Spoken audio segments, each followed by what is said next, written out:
Assalamualaikum warahmatullahi wabarakatuh. Waalaikumsalam warahmatullahi wabarakatuh. Bismillahirrahmanirrahim. Alhamdulillahi rabbil alamin. Wassalatu wassalamu ala ashrafil anbiya'i wal mursalin, Sayyidina wa maulana Muhammadin wa ala alihi wa sahbihi ajma'in, amma ba'du.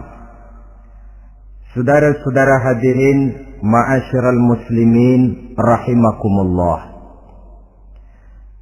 Salah satu dari rukun iman yang 6 mengajarkan kepada kita untuk beriman dengan adanya hari akhirat. Hari yang dimulai dengan kehancuran alam ini, yang dalam istilah kerennya disebut the last day of the world, di mana air laut tumpah ke darat, planet-planet bertabrakan, gunung meletus, bumi gempa, lalu semua yang bernama hidup mati. Terjadilah kebangkitan setelah mati itu dalam kehidupan yang disebut kehidupan akhirat. Pada kehidupan akhirat itu Allah jelaskan dalam surah Abasa ayat 34, Yauma yafirrul mar'u min akhihi wa ummihi wa abihi wa sahibatihi wa banihi likulli imri'in minhum yawma idzin sya'nun yughni. Hari di mana setiap orang akan lari dari saudaranya, dari ibunya dan bapaknya, dari istrinya dan anak-anaknya. Setiap orang pada hari itu disibukkan oleh persoalannya sendiri-sendiri. Sehingga sangat boleh jadi hari itu orang tua tidak lagi sempat memikirkan anaknya. Seorang suami tidak lagi sempat memikirkan istrinya. Seorang teman pun tidak akan sempat memikirkan teman. Tiap orang sibuk dengan persoalannya sendiri-sendiri untuk mempertanggungjawabkan kegiatan hidupnya ketika di dunia ini. Dalam keadaan semacam itu, di mana orang disibukkan dengan persoalannya masing-masing, ada 7 golongan manusia yang mereka tenang-tenang saja. Orang lain bingung, mereka kalem. Orang lain kepanasan, mereka mendapat keteduhan. Siapa mereka? Inilah yang akan kita jadikan pembicaraan pada pertemuan kita kali ini. Bersumber dari sebuah hadis di mana bersabda Rasulullah sallallahu alaihi wasallam, Sab'atun yuzilluhumullahu yawma la zilla illa zilluh. Ada 7 golongan manusia, kata beliau, yang di akhirat nanti akan langsung mendapat perlindungan dari Allah. Padahal hari itu tidak ada lagi perlindungan selain perlindungan Allah. Sehingga lantaran Allah langsung yang melindungi mereka, maka mereka tidak merasakan lagi kepanasan akhirat. Mereka tidak lagi merasakan kebingungan. Mereka tidak lagi disibukkan oleh persoalan, lantaran mereka langsung dilindungi oleh Allah subhanahu wa ta'ala. Siapa gerangan yang 7 orang ini? Marilah kita lihat satu persatu dengan harapan mudah-mudahan kita termasuk salah satu di dalamnya. Amin ya rabbal alamin. Manusia pertama yang langsung mendapat perlindungan dari Allah, kata Nabi, imamun adil. Pemimpin yang adil. Siapa sih pemimpin itu? Dan apa artinya adil? Saudara hadirin, Secara umum yang dinamakan adil ialah at-tawassut bainal amraini. Orang yang pandai mengambil sikap jalan tengah dari dua persoalan yang dihadapinya. Biasanya tidak berat ke kiri, juga tidak berat ke kanan. Itu yang disebut adil.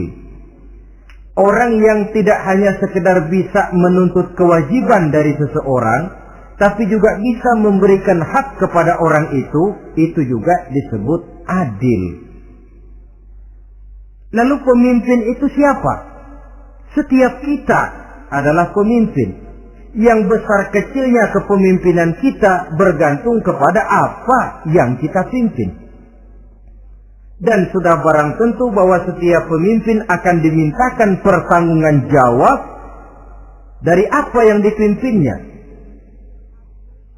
Seorang pemimpin yang adil, dia menaungi orang-orang yang dipimpinnya dalam kehidupan di dunia ini. Pantas kalau di akhirat nanti Allah langsung menaungi mereka. Oleh karena itu, pemimpin merupakan suatu amanah. Jabatan di samping dia merupakan amanah juga merupakan nikmat. Dan nikmat itu akan bergantung kepada pandai atau tidak kita mensyukurinya. Beberapa contoh dalam sejarah bisa kita lihat. Seorang bernama Umar bin Abdul Aziz.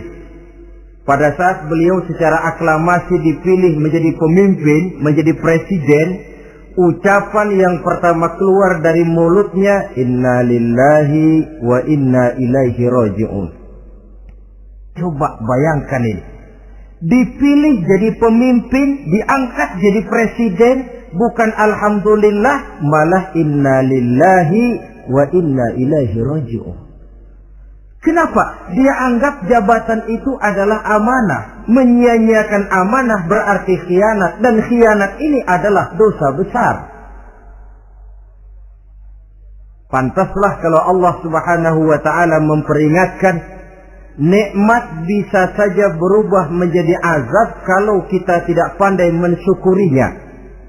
La in syakartum la azidannakum wa la in kafartum inna azabi lasyadid. Kalau kamu pandai bersyukur, aku tambah nikmatku. Tapi kalau kamu tidak pandai bersyukur, kamu ingkar, kamu lupakan nikmat Allah, awas, azabku amat pedih, kata Allah. Jadi berdasarkan logika dari ayat ini bisa kita katakan orang kaya. Ada orang kaya nggak di sini? Ada orang kaya nggak? Yang kaya tolong dengerin. Orang kaya itu bisa masuk surga karena hartanya. Pun orang kaya banyak yang masuk neraka juga gara-gara hartanya. Tergantung syukur apa tidak syukur. Orang alim, ada yang alim di sini? Ada. Tolong dengerin orang alim, yang ustadz, yang kiai. Orang alim bisa saja masuk surga karena ilmunya, dan orang alim pun bisa masuk neraka karena ilmunya. Pejabat, ada pejabat? Pejabat itu bisa masuk surga karena jabatannya. Pun pejabat itu bisa masuk neraka karena jabatannya, bergantung syukur apa tidak. Kalau ada orang kaya, hartanya didapat dari jalan yang halal, berusaha menurut yang disyariatkan oleh Allah. Lalu hartanya itu tidak cuma untuk ditumpuk 7 turunan, namun juga berfungsi sosial. Dia bantu pembangunan masjid, dia makmurkan majelis taklim, dia santuni yatim piatu. Orang kaya macam itu dengan hartanya, insya Allah bisa sampai ke surga. Tapi kalau ada orang kaya, hartanya didapat dari segala macam cara, asal harta tercapai segala cara halal. Perlu jilat atas, perlu injak bawah, perlu sikut kiri kanan, sikut kiri kanan. Setelah dapat harta lalu pelitnya 17 setan. Tidak mau zakat, infak, apatah lagi sodako. Orang kaya macam itu dengan hartanya bisa masuk neraka. Na'udzubillah min. Ada orang alim, dengan ilmunya dia bimbing umat. Dia katakan yang halal itu halal, yang haram itu haram. Dia katakan yang hak itu adalah hak, yang batil adalah batil. Dia tidak peduli apapun resikonya. Orang alim semacam itu dengan ilmunya bisa sampai ke surga. Tapi kalau ada orang alim, dengan ilmunya dia malah membodoh-bodohi orang yang memang sudah bodoh. Yang halal dibilang haram, yang haram dibikin remeng-remeng. Menjadi penjilat kesana kemari. Orang alim semacam itu bisa masuk neraka karena ilmunya. Begitu juga pejabat, pemimpin. Kalau dengan jabatannya sebagai pemimpin dia berlaku adil, menaungi rakyatnya. Orang besar salah dihukum, orang kecil salah juga dihukum. Tidak hanya pandai menuntut kewajiban, tapi juga pandai memberikan hak. Pemimpin yang adil semacam ini mensyukuri nikmatnya jabatannya, dia bisa sampai ke surga karena jabatannya. Tapi kalau dengan jabatannya dia berlaku sewenang-wenang, yang besar salah didiamkan, yang kecil salah segera ditegakkan hukum. Hanya pandai menuntut kewajiban dari rakyatnya, tapi tidak pandai memberikan hak. Maka pemimpin semacam ini lantaran tidak pandai mensyukuri nikmat, bisa saja nikmat itu berubah menjadi azab. Oleh karena itu saudara-saudara, pemimpin menaungi rakyat. Pantas kalau di akhirat nanti Allah langsung menaungi beliau. Siapa pemimpin? Siap kita. Bapak pemimpin di rumah tangganya, ibu pemimpin bagi anak-anaknya, Pak Lurah memimpin di kelurahannya, Pak Camat memimpin di kecamatannya, pemuda pemimpin bagi dirinya sendiri, akan dimintakan pertanggungan jawab. Kalian para remaja yang hadir di sini memimpin dirimu sendiri. Kau akan ditanya, tanganmu kau lebih banyak gunakan buat apa? Kakimu lebih banyak kau bawa jalan kemana? Lidahmu lebih banyak membicarakan apa?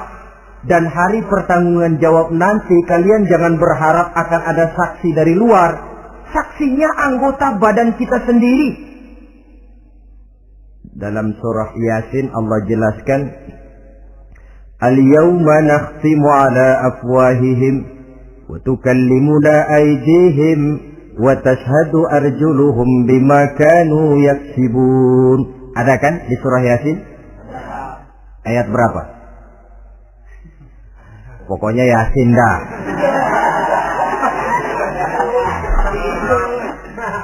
Daripada repot-repot, pokoknya Yasin. Gitu aja biar urusan lancar. Al-yawma nakhtimu ala afwahihim. Pada hari itu kami kunci mulut mereka. Jadi tidak pandai lagi mulut ini bicara. Wa tukallimuna aydihim, tangan-tangan mereka yang akan bicara kepada kami. Wa tashhadu arjuluhum, kaki mereka akan memberikan kesaksian bima kanu yaksibun, terhadap apa saja yang telah pernah mereka lakukan dalam kehidupan di dunia ini. Hari pertanggungan jawab. Oleh karena itu kalau kita memimpin diri sendiri, berlakulah adil kepada diri sendiri. Nah, lalu masalahnya, memang kita mesti adil kepada siapa saja sih? Ada 3 hal pokok yang kita harus berlaku adil. Pertama, adil kepada Allah.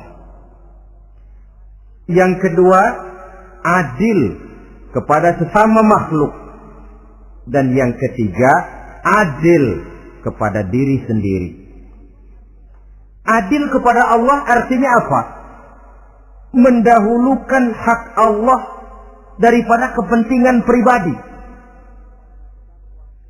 Kalau sudah datang waktu sholat asar misalnya, walaupun sedang enaknya latihan voli, berhentilah dulu sebentar. Sholat kita adil kepada Allah. Adil kenapa? Dalam contohnya dengan sholat misalnya. Sholat itu kan sehari semalam 5 waktu yang wajib. Betul apa betul? 5 waktu. Lah sholat itu, kalau sholat bagus, taruhlah 7 menit. Kalau sholatnya itu kilat, 4 menit. Ada lagi yang kilat khusus, nggak pakai perangko, 2 menit barangkali selesai. Taruhlah 5 menit kita ambil yang bagus. Kalau 5 waktu kali 5 menit kan cuma 25 menit. Sementara Allah memberikan kita hidup ini 24 jam sehari semalam. Cuma 25 menit diminta untuk ibadah kepadanya. Tidak sanggupkah kita berlaku adil? 25 menit ini untuk menghadapmu ya Allah. Sementara engkau telah memberikan restannya 23 jam 35 menit untuk hidup dalam sehari semalam. Mendahulukan hak Allah daripada kepentingan pribadi. Adil kepada Allah. Adil kepada yang kedua, adil kepada sesama makhluk. Adil kepada manusia, adil kepada binatang, adil kepada alam. Yang kalau prinsip keadilan itu kita langgar akan membawa efek bagi diri kita juga. Manusia sekarang kan tidak adil kepada alam. Misalnya apa? Hutan ditebangi secara liar. Gunung-gunung menjadi gundul. Akibatnya ketika turun hujan terjadi erosi. Banjir melanda kemana-mana. Tanah longsor terjadi. Akibatnya terkena manusia juga kalau mereka sudah tidak menjaga keseimbangan alam ini. Adil kepada orang lain. Apakah itu namanya tetangga, teman, keluarga. Dan yang ketiga, adil kepada diri sendiri.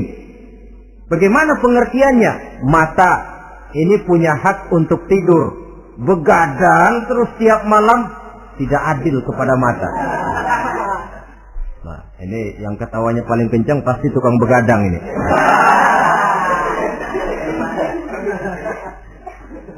Perut ini punya hak untuk tidur. Puasa saja siang malam, mengurangi hak perut. Adil kepada diri sendiri. Untuk kehidupan yang akan datang di akhirat, pasti akan kita temui. Kita yakini keberadaannya.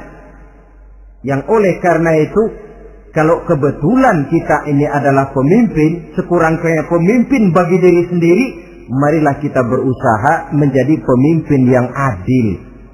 Supaya nanti di akhirat, Allah Subhanahu wa ta'ala memberikan perlindungan langsung kepada kita. Amin. Ya Rabbal Alamin. Ini yang pertama. Lalu yang kedua, orang yang akan langsung mendapat perlindungan dari Allah, syab nasha'a fi ibadatillah. Orang muda yang tekun beribadah kepada Allah. Anak muda yang rajin ibadah. Kenapa kok Nabi bilang anak muda, bukan orang tua? Apa orang tua yang rajin ibadah Allah nggak senang? Tentu Allah senang. Cuma Allah lebih senang lagi kalau ada anak muda yang rajin ibadah. Sebab apa? Kondisi psikologis. Kalau ada orang tua rajin ibadah itu mah pantas. Emang udah waktunya. Ada orang sembayangnya rajin, masuk masjid, masuk maghrib, keluar isya, malam tahajud, tahlilnya mantap. Umurnya berapa? 70. Enggak istimewa. Itu memang sudah mestinya. Lagian kalau sudah 70 masih bandel aja, kapan mau taubat? Tapi kalau ada anak muda, darahnya masih mengalir dengan panas, dia masih berusaha mencari bentuk-bentuk kepribadian dalam dirinya, dia masih mudah terpengaruh oleh lingkungan, tapi dia sanggup memblokir itu, disalurkannya di jalan Allah, dia tekun beribadah. Allah cinta betul pemuda semacam itu. Sehingga nanti di akhirat mereka langsung mendapat perlindungan dari Allah Subhanahu wa ta'ala. Selalu pembangunan yang mengarah kepada modernisasi diikuti dengan proses pergeseran nilai. Dalam kondisi semacam ini, kehidupan remaja pemuda yang masih mencari identitas dan pembentukan kepribadiannya mudah terpengaruh oleh hal-hal yang ada di sekelilingnya. Sehingga sangat boleh jadi apa yang dianggap orang dulu tabu, lalu dianggap biasa. Yang aneh-aneh malah dijadikan model.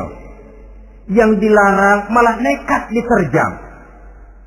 Di mana norma dan kaedah-kaedah moral tidak lagi mendapat perhatian yang wajar. Dalam kondisi semacam ini terjadilah proses peluncuran moral. Dan hampir di mana-mana kehancuran suatu bangsa dimulai dengan kehancuran moral daripada generasi mudanya. Oleh karena itu pemuda yang tekun ibadah ini sangat positif dampaknya dalam kerangka pembangunan umat. Pak, ibadah itu apa sih? Kalau jadi pemuda yang tekun ibadah, apa kemana-mana mesti bawa tasbih? Mungkin. Apa mesti pakai peci terus? Boleh jadi. Apa kemana-mana mesti pakai kain sarung? Ya tidak juga. Ibadah kan artiannya luas.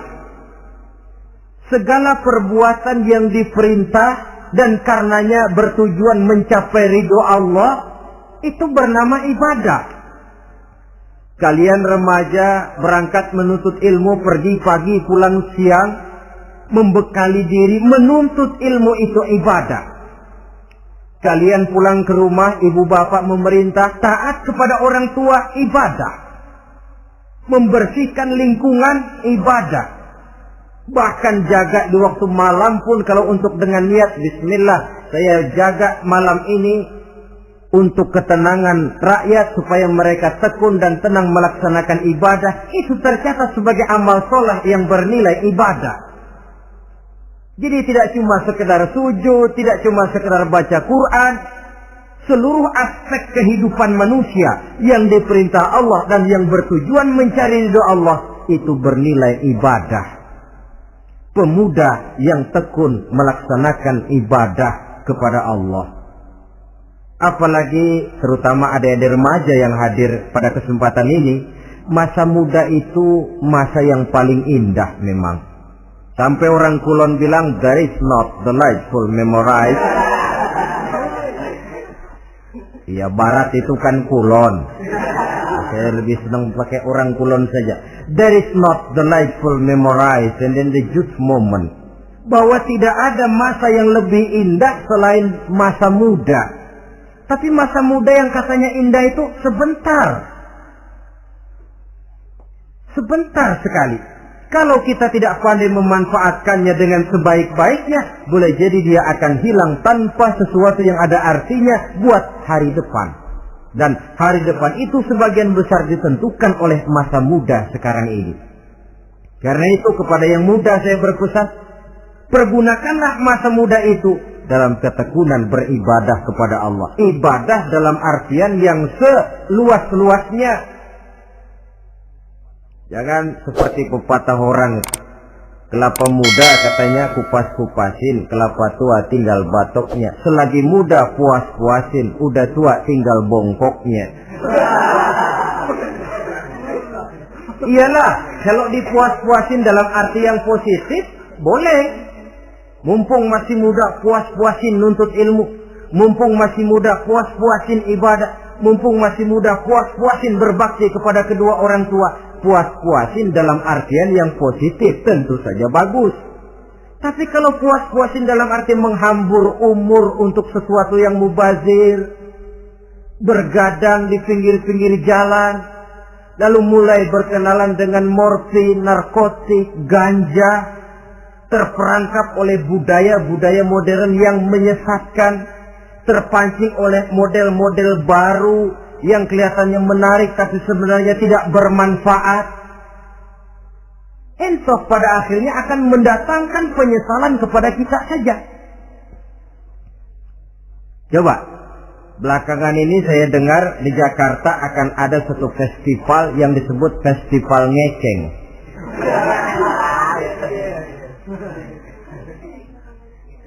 Ngeceng ini kalau bahasa gampangnya nampang.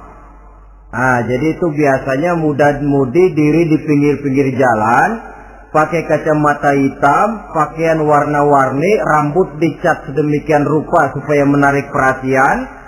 Mereka diri di pinggir-pinggir jalan, nampang, istilah ngepopnya ngeceng katanya. Oh, ini mau diadakan festival, secara langsung atau tidak, festival ini kan mempopulerkan ngeceng jadinya. Yang tadinya orang awam nggak kenal, lantaran diangkat ke permukaan jadi terkenal. Kalau sudah terkenal lalu jadi mode, kalau sudah jadi mode, latahan. Boleh jadi nanti akhirnya ngeceng masuk desa. Bukan cuma sekedar abri masuk desa, bukan cuma sekedar koran masuk desa, ngeceng pun bisa saja masuk desa. Banyak saluran-saluran positif yang sesuai dengan kreativitas jiwa remaja, ketimbang mengadakan sesuatu yang tidak ada manfaatnya, ketimbang menghabiskan umur untuk sesuatu urusan yang mubazir. Sedangkan umur bukan jatah gratis tanpa batas waktu. Ada pertanggungan jawab. Umurmu kau habiskan di mana? Masa mudamu kau selesaikan di mana? Itu akan dimintakan pertanggungan jawab. Nah, pemuda yang tekun ibadah kepada Allah, dampak positifnya apa? Dia punya sandaran vertikal kepada Allah. Jiwanya besar, jiwanya mandiri. Dan ini yang kita perlukan. Pemuda yang siap jadi pelopor, bukan pengekor. Pemuda yang sanggup mandiri dan bukan membanggakan keturunan leluhurnya. Kata pepatah, wa khairun nasi zu syarafin qadimin aqama li nafsihi syarafan jadida wa syarrun nasi zu khumulin idza fakhartahum zakarul jaduda. Generasi yang baik adalah generasi yang punya kejayaan masa lalu, dan buat mereka sendiri mereka mampu mendirikan kejayaan yang baru. Artinya nenek moyangnya memang orang-orang terhormat, tapi dia mampu mandiri mendirikan kehormatan itu bagi pribadinya. Sebaliknya, generasi yang paling jelek adalah generasi pemalas, yang kalau orang lain kelihatan lebih hebat, dia sebut-sebut nenek moyangnya. Lu sih belum apa-apa, bapak gua dong. Bapak gua katanya. Lu sih belum apa-apa, om saya dong. Tante saya dong. Kerjanya cuma membangga-banggakan leluhur. Dia sendiri tidak ada apa-apanya. Ini generasi yang paling jelek. Kalau orang kelihatan lebih hebat, dia sebut leluhurnya. Sementara dia sendiri nol nilainya, tanpa ditunjang oleh fasilitas leluhurnya. Pasukan pemuda mandiri macam ini yang kita perlu. Bukan sekedar pasukan pemuda oke bos, kulun nuwun, yes sir, yes man, kumaha juragan wae.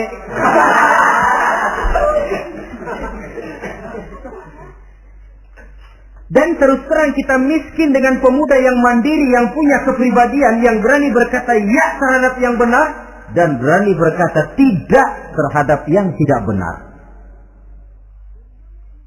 Dari mana ini didapat? Sandaran vertikal dalam bentuk ibadah kepada Allah akan memantapkan jiwa, membersihkan hati, sehingga dia akan berfungsi seperti radar. Sandaran vertikalnya cuma kepada Allah. Inilah dampak positifnya. Karena itu, tentu saja kita berharap sekurang-kurangnya pemuda-pemudi yang hadir pada kesempatan ini menjadilah pemuda-pemudi yang tekun beribadah kepada Allah. Amin. Nah, baiklah ya. Itu tadi yang kedua. Kita lanjutkan sekarang yang ketiga.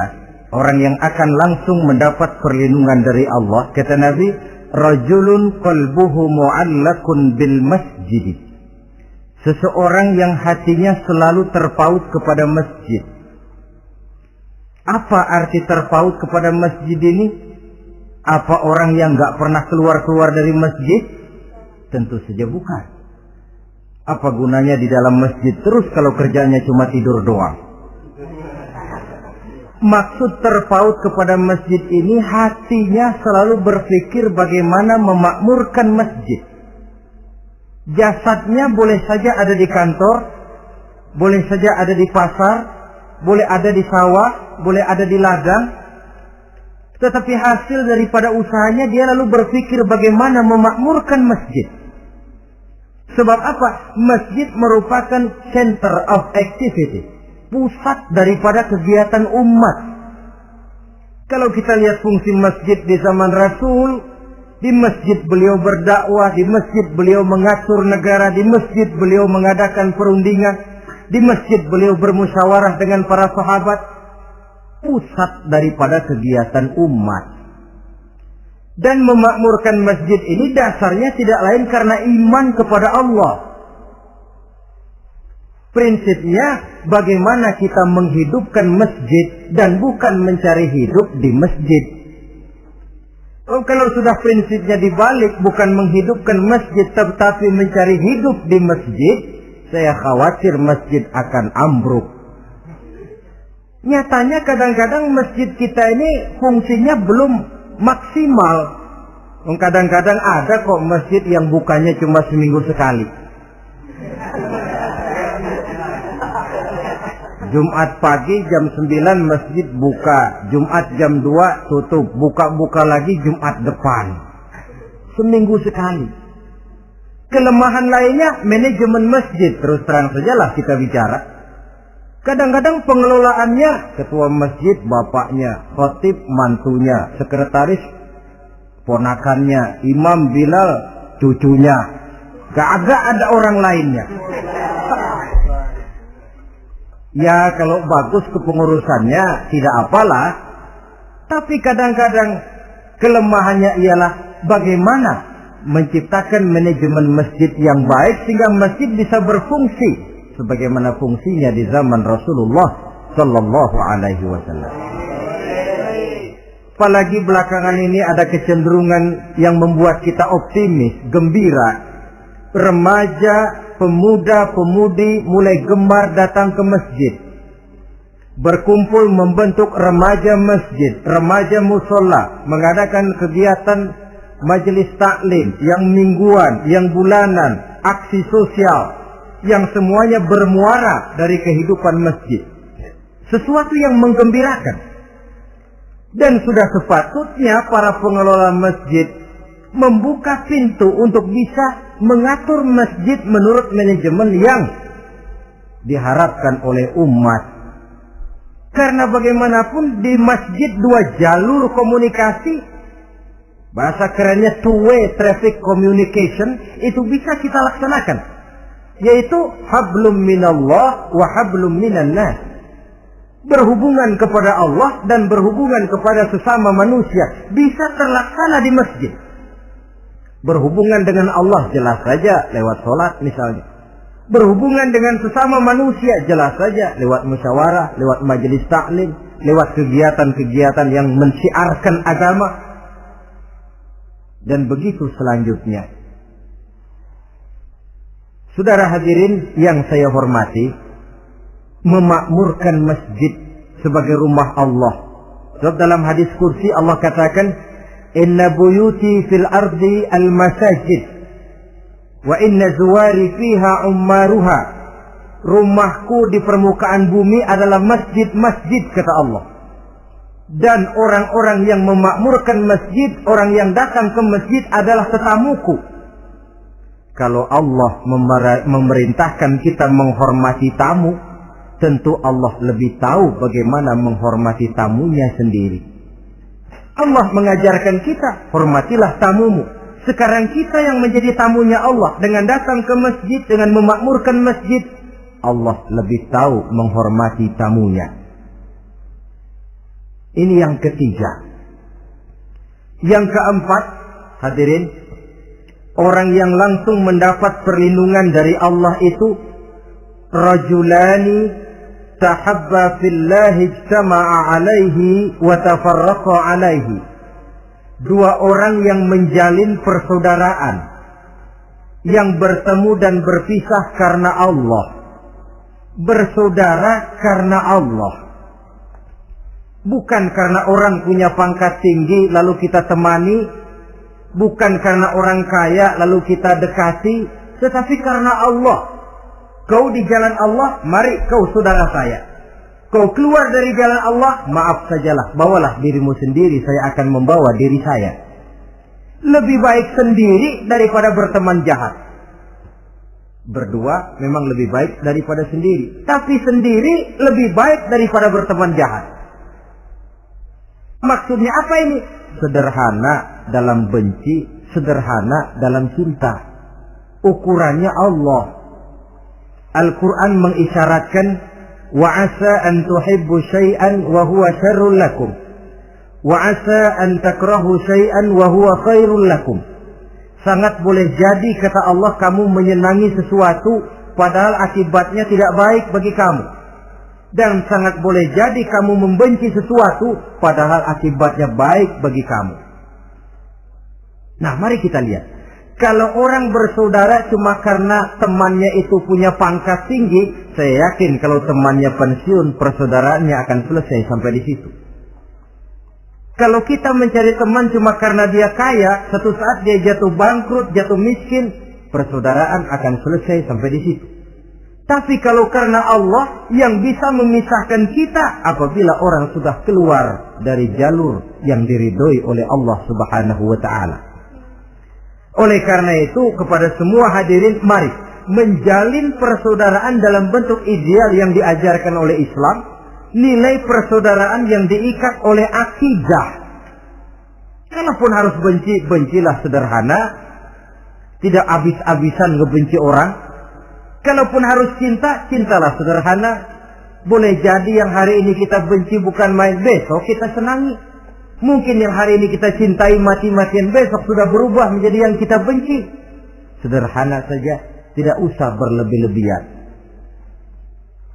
Kalau nilai persaudaraan yang diajarkan ini bisa kita wujudkan, persaudaraan yang diikat dengan nilai akidah, maka dari persaudaraan semacam itu, insya Allah kita bisa berbuat banyak untuk kepentingan diri, keluarga, masyarakat kita pada umumnya.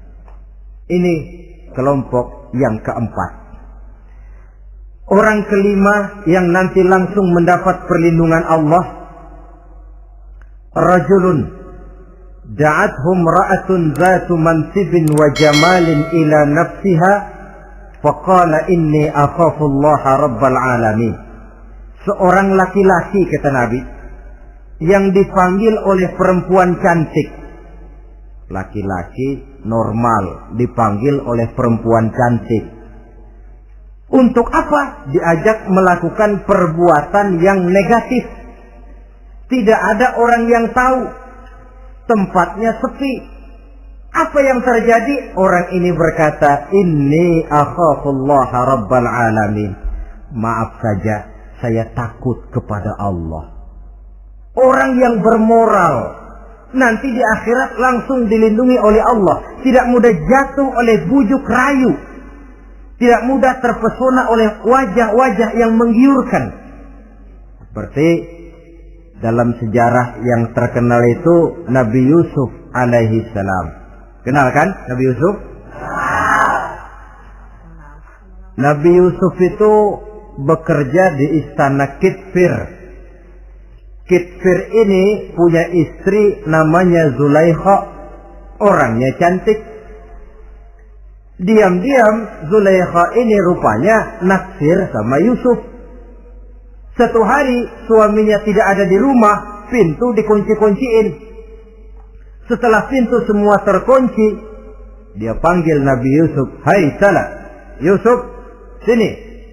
Kata Yusuf, "Mau ngapain?" "Pokoknya sini." "Iya, mau ngapain?" "Iya, kayak orang-orang, ngapain sih?"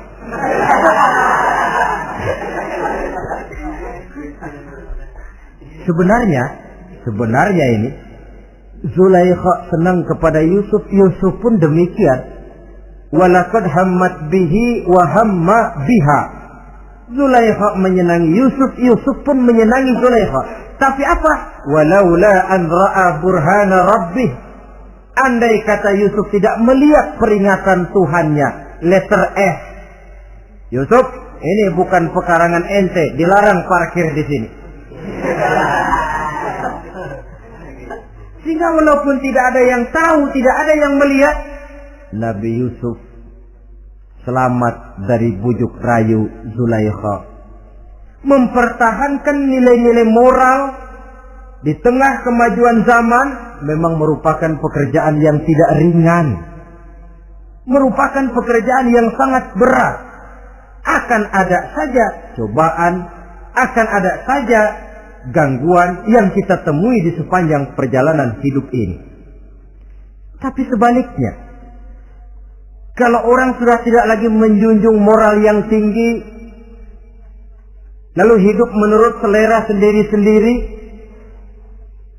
ya kita lihatlah lahirnya kebudayaan kumpul kebo yang diawali dengan free sex yang mengarah kepada Samenleben alias hidup bersama tanpa nikah. Memang sebabnya boleh jadi macam-macam. Mungkin karena broken home, nggak merasa diperhatikan di rumah, ibu bapak sibuk, lalu anak mencari kesibukan sendiri. Mungkin karena tekanan ekonomi dalam kehidupan miskin, lalu ada yang menawarkan kerjaan, tidak tahunya malah dilemparkan ke lembah hitam. Mungkin juga karena pengaruh pergaulan dari lingkungan baik-baik, lalu berteman dengan yang tidak baik, hanyut di telan arus pergaulan. Mungkin juga pengaruh kebudayaan yang dia tonton, buku yang dia baca, film yang dia lihat, ikut mewarnai dan membentuk kepribadiannya. Tapi apapun alasannya, satu hal yang jelas, semuanya berangkat dari rapuhnya pegangan orang kepada nilai-nilai agama. Sebab sumber nilai moral yang tertinggi tidak lain agama adanya. Intinya apa? Intinya tidak lain, orang yang beragama itu meyakini bahwa kemanapun dia pergi, dimanapun dia berada, Allah selalu melihat yang dia lakukan. An ta'budallaha ka'annaka tarahu fa illam takun tarahu fa innahu yaraka. Begitu yang kita pelajari dalam ihsan. Engkau beribadah kepada Allah seolah-olah kau lihat Allah. Kalaupun Allah tidak kau lihat, yakinlah Allah melihatmu. Jadi kalau saya sendiri, yang kedua itu Allah. Dibujuk rayu oleh cewek cakep, ayo dah bang, gak ada orang, kita cuma berdua. Dia bilang enggak, kita enggak berdua, bertiga. Berdua bang, bertiga. Yang ketiga siapa? Lu, gue, Allah, tiga.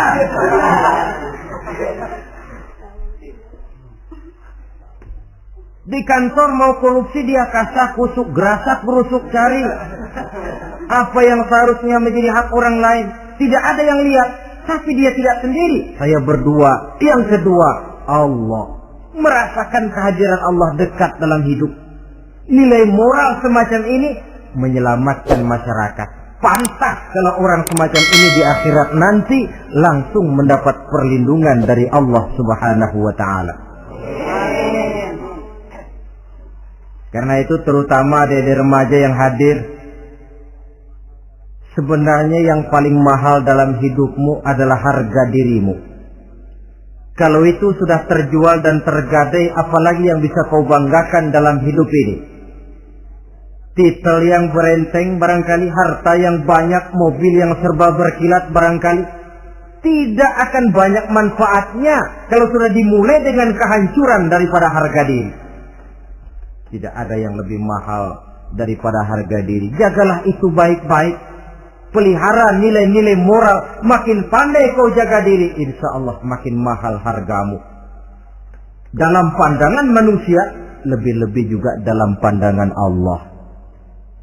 Pantas kalau pepatah bilang, innamal umamul akhlaqu ma baqiyat, fa in zahabathumu akhlaquhum zahabu.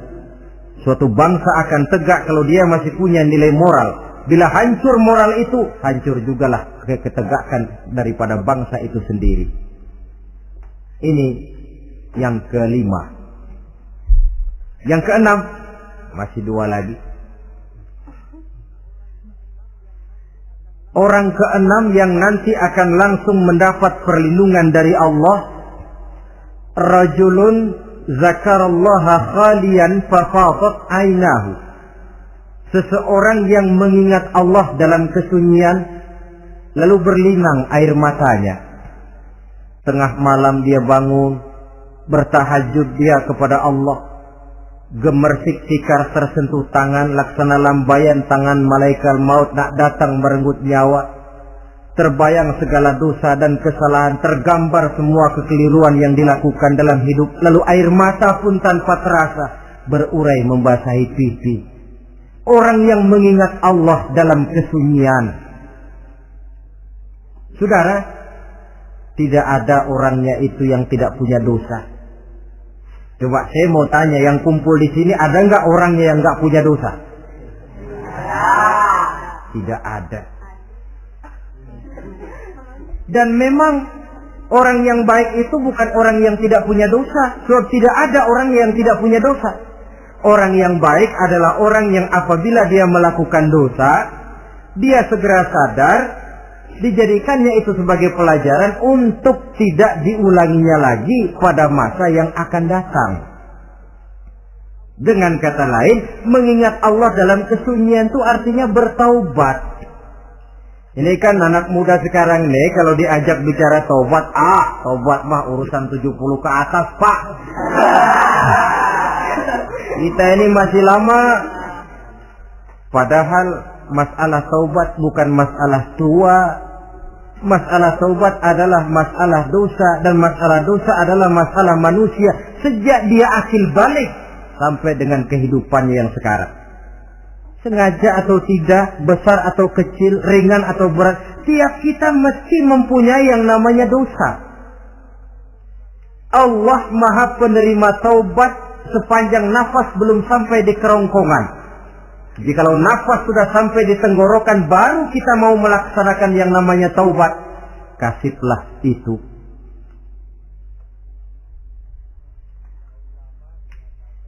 Para ulama mengatakan, la saghair ma'al istimrar, wala kabair ma'al istighfar. Tidak ada dosa kecil kalau ditumpuk terus. Dan tidak ada dosa besar kalau diikuti dengan istighfar, permohonan ampun kepada Allah. Jadi jangan menganggap, ini dosa kecil, ini dosa kecil, ditumpuk-tumpuk, lah jadi gede juga. Tidak ada dosa yang kecil kalau dikerjakan terus-menerus. Dan tidak ada dosa yang besar kalau diiringi dengan istighfar. Dalam kehidupan ini, apabila dosa sudah bertumpuk, maksiat merajalela, munkarat menjadi jadi, Allah tidak akan segan-segan menurunkan azab. Azabnya itu bisa dalam bentuk bencana alam, banjir namanya, kebakaran merajalela namanya, gempa bumi namanya, bendungan pecah namanya, reaktor atom bocor namanya. Namanya boleh jadi macam-macam. Sebab apa? Al-Quran memberikan jaminan, wa ma kana Allahu liyu'adzibahum wa hum yastaghfirun. Allah tidak akan menurunkan azab selama di tengah masyarakat manusia masih banyak orang yang istighfar kepada Allah. Jadi hakikatnya kita ini berhutang jasa kepada orang yang rajin sujud, rajin mohon ampun kepada Allah. Lantaran mereka barangkali azab tidak diturunkan oleh Allah kalau melihat banyaknya sudah munkarat dan maksiat. Mengingat Allah dalam kesunyian, tengah malam, waktu yang mustajabah, terutama sepertiga malam yang akhir, situasinya lain. Gak percaya boleh coba, nyobakan gak bayar. Coba kalian bangun tengah malam, tahajud, kalian akan menemukan satu suasana yang lain daripada misalnya kalau kalian sembahyang zuhur tengah hari panas terik di tengah banyak orang. Hati bergetar. Segala kekeliruan yang pernah kita kerjakan lalu terbayang, dan air mata tanpa terasa, tanpa diundang bahkan berurai membasahi pipi. Ya Allah, alangkah nikmatnya suasana macam itu. Menciptakan perasaan dekat dengan Allah. Terwujud kedamaian batin. Dan ini yang banyak dicari orang sekarang, yang kadang-kadang karena terlalu ingin mencari kedamaian lalu keliru jalan. Yang bertapa di gua-gua katanya nyepi dari kehidupan manusia, memencilkan diri dengan cara-cara yang mereka atur sendiri. Tidak macam itu. Quran punya resep. Ala inna bi dzikrillahi tatmainnul qulub. Ketahuilah, dengan banyak mengingat Allah, hati menjadi tenang, jiwa menjadi lapang, pikiran menjadi damai. Ini resep Islam untuk mencapai ketenangan jiwa. Mengingat Allah dalam kesunyian. Saudara hadirin yang saya hormati, ini aspek daripada ibadah. Jadi dengan kata lain, masalah mengingat Allah dalam kesunyian, mengingat dosa, bukan urusan orang tua, tapi masalah manusia. Siapapun adanya, sejak dia akil balik, mesti entah kecil besar, entah sedikit, entah banyak, ada kesalahan yang dilakukannya. Karena itu, kalau kita masih diberikan kesempatan untuk hidup, artinya Allah masih memberikan kesempatan kepada kita untuk memperbaiki diri. Nanti kalau sudah sangkakala ditiup, alam hancur seperti yang saya jelaskan di awal tadi, sudah tidak sempat lagi, yang tinggal menyesal. Ada yang meratap lalu berkata, ya laitani kuntu turaba. Dalam Quran, aduh, andai kata kita bisa balik jadi tanah aja dah dulunya, jangan jadi orang. Kalau dulu kita tetap jadi tanah mah nggak tanggung jawab apa-apa. Dijadiin orang sekarang mesti tanggung jawab, bagaimana ini? Bingung. Ada yang berkata, ma aghna anni maliya halka anni sultaniyah. Ternyata harta yang saya bangga-banggakan tidak bawa manfaat hari ini. Ternyata jabatan yang pernah saya duduki malah merusak saya hari ini. Tinggal lagi penyesalan karena kelalaian memanfaatkan waktu hidup dalam kehidupan di dunia ini. Karena itu pandai-pandailah membagi orientasi. Ada saatnya kita sibuk tenggelam dalam berbagai urusan dunia, lain saat tenggelam dalam kefanaan dan kesunyian, membekali diri untuk kehidupan akhirat nanti. Sebentar meninggalkan dunia, rekes kepada Allah, mi'raj, naik menghadap Allah, supaya terwujud keseimbangan untuk mencapai fid dunya hasanah wa fil akhirati, kebahagiaan dan kebaikan di dunia maupun di akhirat nanti. Inilah golongan yang keenam, orang yang langsung mendapat perlindungan Allah, yang mengingat Allah dalam kesunyian. Yang ketujuh, yang terakhir, orang yang langsung mendapat perlindungan dari Allah di akhirat nanti, rajulun tasaddaqa bi sadaqatin fa akhfaha hatta la ta'lama shimaluhu ma tunfiqu yaminuhu. Seseorang yang bersedekah, lalu dia ikhlas dengan sedekahnya sehingga tangan kirinya tidak tahu apa yang diberikan oleh tangan kanannya. Orang yang pemurah, orang yang menyadari bahwa apapun yang dia punya dalam hidup ini cuma sekedar titipan. Fungsinya lalu seperti keran, menyimpan air tapi untuk disalurkan lagi kepada orang yang memang memerlukannya. Alangkah nikmatnya kalau Allah memberikan kepercayaan kepada kita untuk menjadi penyalur, distributor rezeki. Kalau kita ingat kemari, berpikir ke sini, kita tidak akan sayang lagi. Enak saja yang peras keringat banting tulang cari rezeki saya, sampean datang-datang mau minta. Lah, mungkin rezeki dia tapi lewat tangan kita. Satu kehormatan dari Allah kalau kita dijadikan seperti keran, menyimpan air tapi tidak untuk dirinya sendiri, disalurkannya kepada orang-orang yang memang memerlukannya. Tidak ada orang jatuh bangkrut lantaran bersikap pemurah, dan tidak ada orang jadi kaya raya lantaran dia bakhil atau pelit bin kikir alias medit.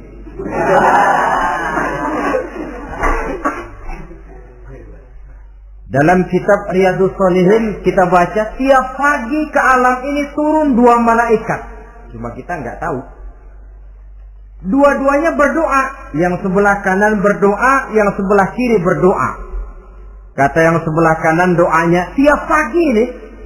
Kata yang malaikat yang satu dia berdoa, Allahumma a'ti munfiqan khalafa.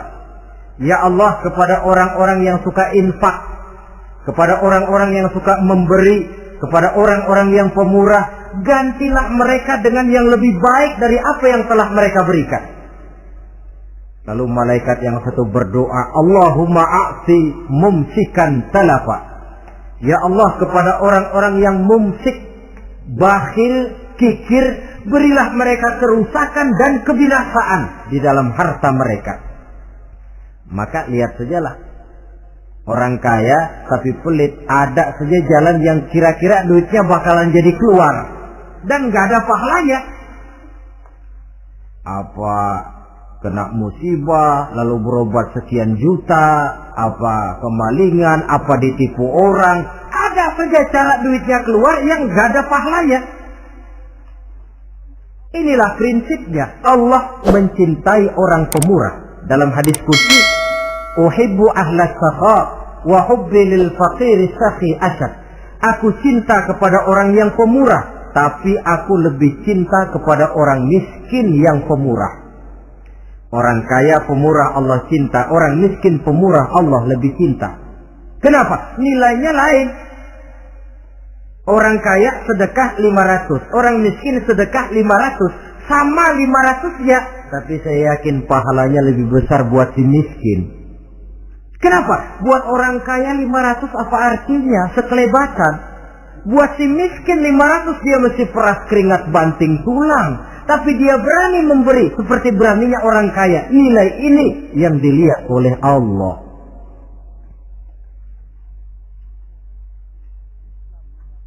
Islam mengakui hak milik pribadi, tapi harus berfungsi sosial.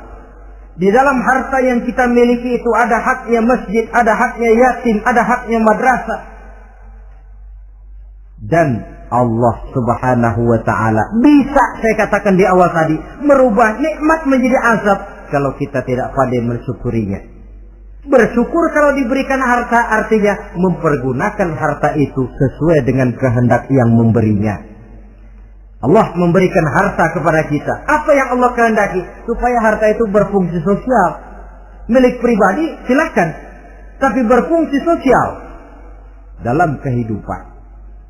Kita terus terang saja, umat Islam ini bukan tidak punya potensi, tapi tidak pandai menginventarisir potensi. Apa tidak ada orang Islam yang kaya? Banyak. Yang belum banyak yang mau berbuat atas nama dan untuk kepentingan agamanya. Kalau buat pribadinya berani bukan main. Itulah yang sering diungkapkan orang, pembangunan pesantren terlunta, ya, asrama yatim piatu tidak terurus. Ada orang membangun masjid, meletakkan batu pertama sekaligus jadi batu terakhir. Setelah itu la yamutu wa la yahya, mau dibilang hidup tidak kelihatan geraknya, mau dibilang mati pun tidak ketahuan kuburannya. Kurangnya kesadaran akan arti amanah dan titipan dari Allah. Lahirlah Korun abad 20. Kalian tahu sejarah Korun? Saking kayanya Korun, kunci gudang hartanya itu saja onta yang bawa. Itu baru kunci itu. Onta yang bawa. Ketika orang tanya, "Anna laka hadza ya Korun?" Hartamu begini banyak, dari mana kau dapat Korun? Ya saya usaha, tidak ada hubungannya sama Tuhan katanya. Apa yang terjadi? Lantaran kekurang ajarannya melupakan nikmat, Korun dan seluruh harta bendanya ditenggelamkan Allah oleh gempa bumi. Makanya orang sekarang kalau dia maco ketemu harta, apa katanya? Gue dapat harta karun. Peninggalan si Korun itu barangkali dahulunya. Saudara-saudara, oleh karena itu, kalau kita oleh Allah diberikan amanah berupa harta, pandailah bersyukur dan jadilah orang yang ikhlas dalam bersedekah. Nah, inilah pertemuan kita pada kali ini. Walaupun singkat, mudah-mudahan sekali lagi kita termasuk salah satu di antara 7 golongan yang di akhirat nanti langsung mendapat perlindungan dari Allah. Terima kasih banyak atas segala perhatian. Mohon maaf atas segala kekurangan. Usikum wa nafsi bitaqwallah. Wassalamualaikum warahmatullahi wabarakatuh.